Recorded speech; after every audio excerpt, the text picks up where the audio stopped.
जय हिंद, वंदे मातरम, जय जगत। यूक्रेन में नागरिक लौट रहे हैं। महिलाएं और छोटे बच्चे यूक्रेन में वापस लौट रहे हैं। सुखद समाचार है। एक देश जो बर्बादी के कगार पर था, एक देश जो अपने से 10 गुने ताकतवर दुश्मन के सामने था, एक देश जो दुनिया के हर उसके मित्र के द्वारा छोड़ दिया गया था, आज अपना पुनर्निर्माण कर रहा है। लगभग 1 महीने से भी अधिक समय रूस ने यूक्रेन को घेरे रखा। पूरी ताकत के साथ उस छोटे से देश को नेस्तनाबूद करने की कोशिश की, लेकिन वह नेस्तनाबूद नहीं हुआ और यूक्रेन वापस खड़ा हो गया। रूस हमारा दोस्त है, लेकिन दोस्त अगर हैवान हो जाए तो उस दोस्ती की वजह से उसकी हैवानियत का समर्थन नहीं करना चाहिए।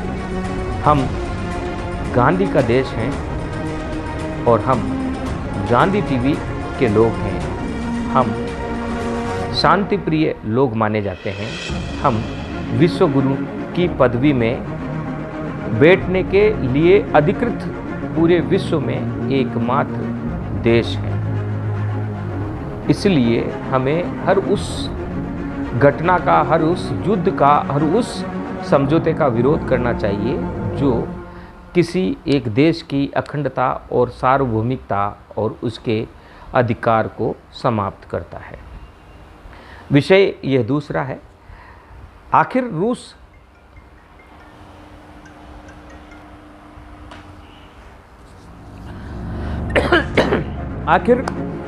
रूस हारा क्यों? इस हार को जांचने से पहले हम थोड़ा पीछे चलते हैं। इंदिरा गांधी का समय और बांग्लादेश पाकिस्तान से अलग हो रहा है। वहाँ पाकिस्तान की बहुत बड़ी भारी भरकम सेना टिकी हुई है। आखिर इंदिरा गांधी ने 90,000 पाकिस्तानी सैनिकों को आत्मसमर्पण होने पर कैसे मजबूर किया बिना किसी युद्ध के? तकनीक के द्वारा। जी हाँ, उस समय जो कम्युनिकेशन सिस्टम, आपस में बात करने का जो सिस्टम है, उसको ठप कर दिया गया और बांग्लादेश में तैनात पाकिस्तान के सैनिक पाकिस्तान में स्थित अपने मुख्य कार्यालय में, कंट्रोल रूम में बात नहीं कर पाए, समझ ही नहीं पाए और उन्हें सेंडोकट बनियान और लुंगी और स्टैंड गन लेकर अंदर कूदे। कुछ मुक्ति वाहिनी सेना के लोगों ने चारों ओर से घेर लिया और उन्हें आत्मसमर्पण करने को मजबूर होना पड़ा।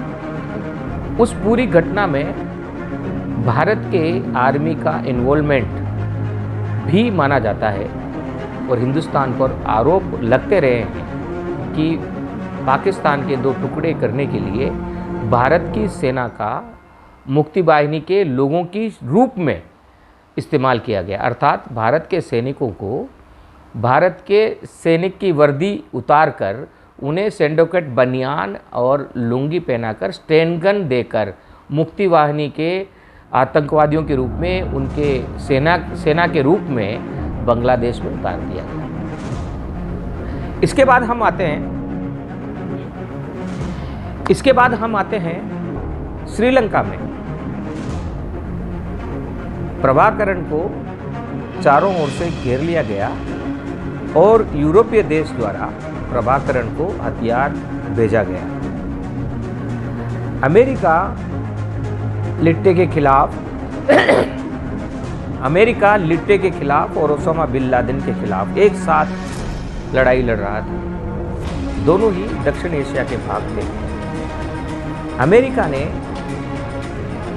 श्रीलंका के तत्कालीन राष्ट्रपति को एक संदेश भेजा और उस संदेश में यूरोपीय देशों से लिट्टे को प्राप्त होने के लिए आ रही हथियारों की खेप को लेकर सफ़र कर रहा एक जहाजी बेड़ा, समुद्री बेड़ा, उसकी रूपरेखा और उसकी प्लानिंग थी और उसकी तस्वीरें थी। और श्रीलंका के सेना ने पूरे समुद्र को घेर कर और उन जहाज़ों को समुद्र में हथियार के साथ ही डुबो दिया। लिट्टे को हथियार प्राप्त नहीं हुए और लिट्टे के जो प्रमुख है प्रभाकरण, उनको उनके 700 अनुयायियों के साथ मौत के घाट उतार दिया गया। लिट्टे का साम्राज्य समाप्त हो गया और श्रीलंका लिट्टे रूपी आतंकवादियों से मुक्त हो गया। आखिर ऐसा क्या किया? अब हम आते हैं यूक्रेन पर। यूक्रेन में नाटो युद्ध शुरू होता है। युद्ध शुरू होने के बाद नाटो देश कहते हैं कि हम सीधे लोग नहीं भेजेंगे, हम हथियार भेजेंगे। और ये जो लड़ाई थी, ये एक व्यक्ति के खिलाफ बहुत से लोगों के, संगठन के पदाधिकारियों के दिमागी मंथन की थी। जी हाँ, रशिया के तानाशाह बन चुके व्लादिमीर पुतिन के खिलाफ व्लादिमीर पुतिन पिछले लगभग एक दशक से अपने आप को कभी घोड़े पे सवार घुड़सवारी करते हुए, कभी बर्फीली जगहों पर अर्धनग्न घूमते हुए अपने आप को बहुत मजबूत दिखाने में लगे हुए हैं। वे सभी नेता जो अपने आप की ख्याति के लिए काम करते हैं, वे अंततः बाकी सबके सलाह को नकार कर स्वयं की सलाह पर चलना शुरू कर देते हैं। और वहाँ अगर ऐसे व्यक्ति किसी देश का शासक है और देश की बागडोर उसके पास है, तो उस देश को बहुत अधिक परेशानियों का सामना करना पड़ सकता है। और पुतिन के साथ भी, पुतिन के रूस के साथ भी यही हुआ। पुतिन अकेले सोच रहे थे और पुतिन के सामने ज़ेलेंस्की थे। ज़ेलेंस्की के लिए पूरा नाटो और अमेरिका और वहाँ के नीति निर्धारक लोग और वहाँ के कूटनीतिज्ञ, डिप्लोमेटिक लोग सोच रहे थे। और उन्होंने अमेरिकी सैटेलाइट,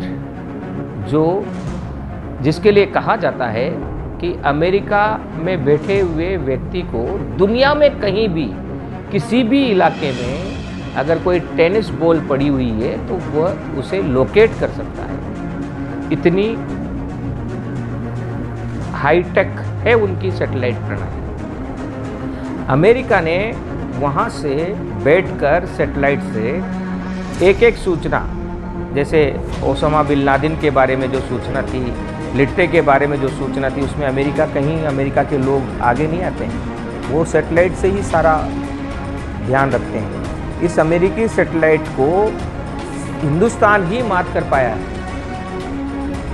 जी हाँ, अटल बिहारी वाजपेयी के समय में हिंदुस्तान ने बाड़मेर में जो एटम बम परीक्षण किया था, उसमें उन्होंने अमेरिकी सैटेलाइट प्रणाली को चकमा दिया। वो कैसे, वो अगले एपिसोड में हम बताएंगे। ये जो अभी रशिया का जो मामला है, उसमें रशिया के ज़ेलेंस्की को आगे रखकर नाटो ने रशिया के 18 वर्ष से 60 वर्ष के उम्र के युवाओं को, पुरुषों को छोटे से प्रशिक्षण में हथियार चलाना सिखा दिया। क्योंकि अभी के जो हथियार हैं वो छोटे हैं और हाईटेक है और अधिक घातक है। और उन छोटे हथियारों ने, जो कंप्यूटराइज्ड थे, जो हाईटेक थे, उन्होंने रशिया के हर मूवमेंट को तबाह कर दिया। रशिया को अंदर घुसने के बाद यह महसूस हो गया कि हम अंदर तो आ गए हैं, अब अगर अधिक बने रहे तो हमारे सैनिक हमारे हाथ से निकल जाएंगे और अंतर्राष्ट्रीय बिरादरी में हमें मुंह की खानी पड़ी। और खाना शुरू हो गया। रशिया के सैनिक अपनी खींच उतारने के लिए यूक्रेन की महिलाओं से बलात्कार जैसे घिनौने कार्य को करना शुरू कर चुके हैं। इससे जो एक युग पुरुष की जो छवि डेवलप की थी पुतिन ने, उस छवि को धक्का लगने लगा। और पुतिन के देश में पुतिन अकेले अलग थलग पड़ने के डर से गुजरने लगे और उस डर ने पुतिन को इस युद्ध से फिलहाल पीछे कदम बढ़ाने के लिए मजबूर किया। ये एपिसोड इसलिए है कि हम यह बताना चाहते हैं कि दुनिया बदल चुकी है और अब किसी भी देश को अधीन में लाना, किसी भी देश पर कब्जा कर लेना किसी भी देश के लिए संभव नहीं है। हमने अफगानिस्तान में देखा, अमेरिका ने पूरी ताकत लगा दी, नुकसान खाकर, और एज इट इज जैसी हालत में है वैसे अफगानिस्तान को छोड़कर उसे वापस जाना पड़ा। हमने इराक में देखा, और भी बहुत से देश हैं, चीन को भी देखा हमने, कई देशों पर अतिक्रमण करने की कोशिश की गई, नहीं हो पाया। यह युग शांति चाह रहा है, यह युग यह दिखा रहा है कि हथियारों के दम पर किसी देश को तबाह नहीं किया जा सकता। अगर तबाह करने चले तो जो तबाह करने वाला है वह भी तबाह हो जाएगा। इसीलिए तृतीय विश्व युद्ध के लिए कहा जाता है कि तृतीय विश्व युद्ध होने के बाद जो जीतने वाला होगा और जो हारने वाला होगा उनमें कोई अंतर नहीं रहेगा। जी हाँ, तृतीय विश्व युद्ध में जो भी शामिल होगा, चाहे वो जीते चाहे वो हारे, वह तबाह हो जाएगा। हमें क्या करना है? हमारे नागरिकों को सोचना होगा, हमारे बुद्धिमान लोगों को सोचना होगा, हिंदुस्तान को विश्व गुरु बनाने की चाहत रखने वालों को सोचना होगा।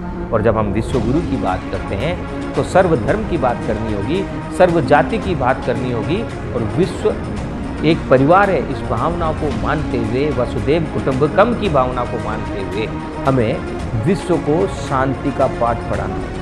और हम पढ़ा सकते हैं। दुनिया में सबसे अधिक धर्म का प्रादुर्भाव हिंदुस्तान से हुआ।